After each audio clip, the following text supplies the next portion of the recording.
Iya, selamat siang buat teman-teman semua. Salam pengadaan. Di siang hari ini saya ingin membahas berkaitan dengan pertanyaan terkait pengalaman-pengalaman yang ada di dalam pekerjaan konstruksi.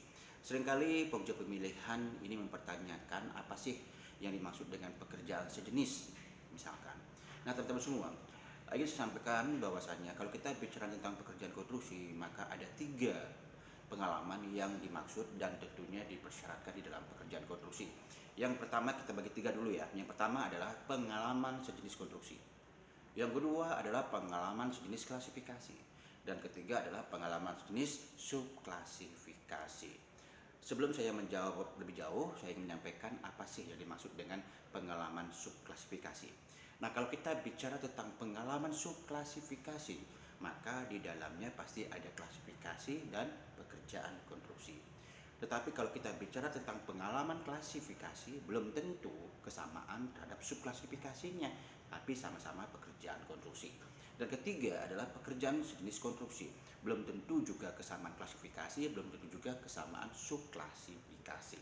Nah, contoh misalnya dalam penerapan dalam tata cara evaluasi atau sebagai persyaratan teknis kualifikasi adalah kalau kita bicara tentang pekerjaan sejenis konstruksi, maka diperuntukkan untuk persyaratan pengalaman perusahaan yang berdiri lebih dari 3 tahun.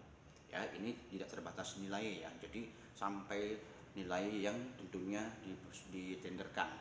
Nah, untuk pengalaman klasifikasi, maka ini diperuntukkan ketika pelaku usaha tersebut belum berdiri lebih kurang dari 3 tahun atau belum berdiri lebih dari 3 tahun ya.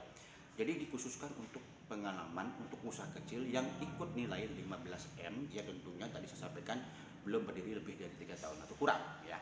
Jadi misalnya pekerjaannya adalah gedung bersekolah, maka dia harus memiliki persyarat pengalaman gedung, bukan sivil, bukan spesialis ya. Terus pengalaman subklasifikasi adalah pengalaman dikhususkan untuk paket non kecil atau menengah dan besar.